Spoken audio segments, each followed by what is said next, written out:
Welcome to CARICOMP Insider, where high-tech facial recognition meets real-world intelligence.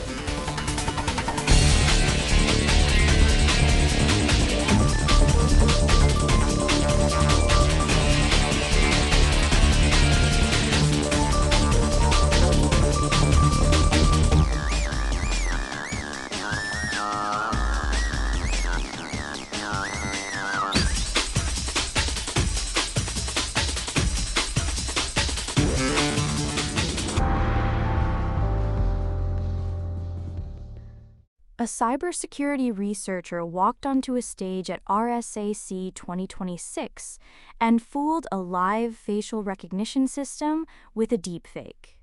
The system didn't flag it. It didn't even hesitate. It said the fake face was real and gave it a high confidence score. If that makes your stomach drop, good. It should. Because that same technology is used to unlock your phone, verify your identity at your bank, and in some cases, decide whether someone goes to jail. For anyone who's ever trusted a confidence score, whether you're reviewing evidence or just logging into an app, what happened on that stage matters. The system returned a number that looked solid, but nobody asked the right follow-up questions. Today, I want to walk you through 3 reality checks that separate a meaningful match from a dangerous one. Because the real question isn't whether the algorithm found a match. It's whether that match survives scrutiny. First reality check. The old liveness tests are dead. For years, identity verification systems asked you to blink or turn your head to prove you were a real person sitting in front of a camera. That made sense when the biggest threat was someone holding up a printed photo. But modern deepfakes don't just overlay a face on a screen. They inject synthetic video directly into the camera feed itself. The system never sees a fake image being held up. It sees what it believes is a live person, blinking, turning, smiling on command. That's what the R.S.A.C demonstration proved. The deepfake passed every basic liveness check the system threw at it. And the system reported real with full confidence. It failed silently. No warning, no flag, no asterisk. For an investigator, that means your tool just told you a synthetic face is authentic.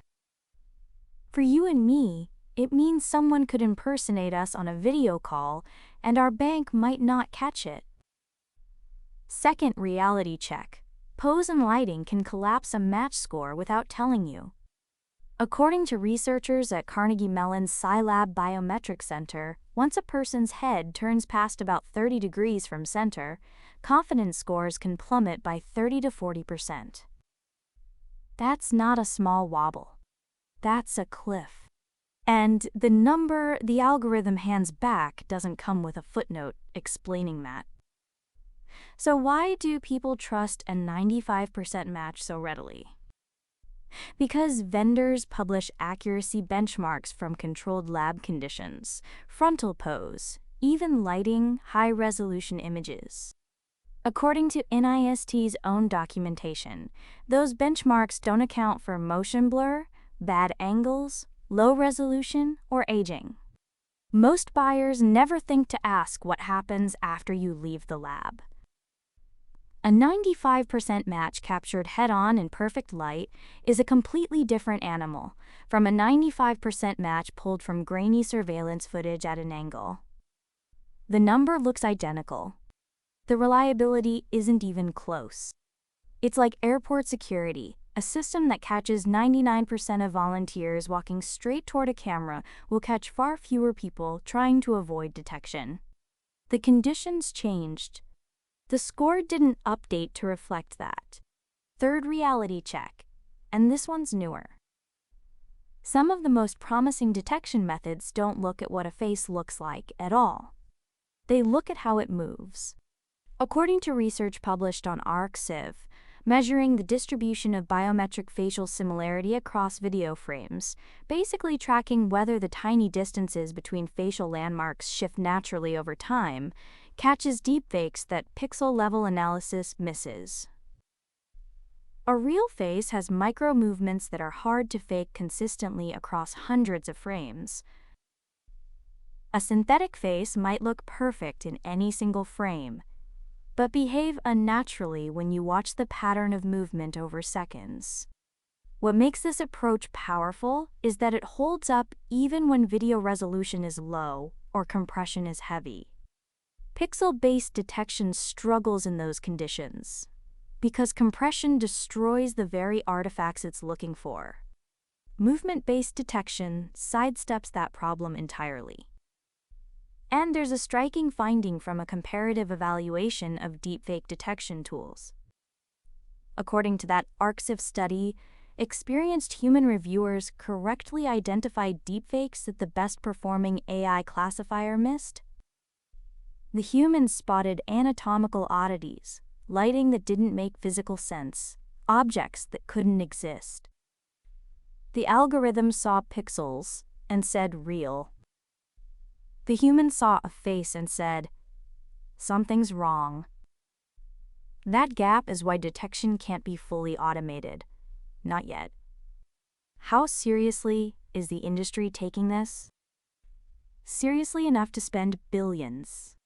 The deepfake detection market is projected to grow from about $1.5 billion in 2025 to nearly $5 billion by 2027. The first wave of biometric injection attack detection assessments is already underway in European testing labs, and those protocols are becoming the foundation for an ISO standard. When organizations start building international standards around a threat, the threat is no longer theoretical. The match score was never the answer. It was always the first question. The expertise isn't in finding a match. It's in stress testing that match against the conditions that could break it. So 3 things to carry with you. 1.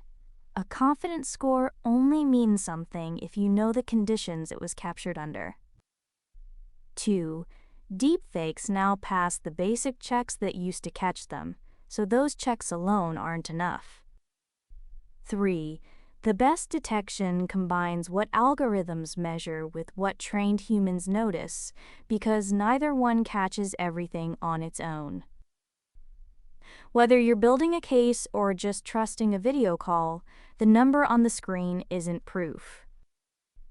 It's an invitation to look deeper. The full story's in the description if you want the deep dive. Now you know something most people in this industry don't. Use it. And when you're ready to put it to work, caracomp.com. We'll see you tomorrow.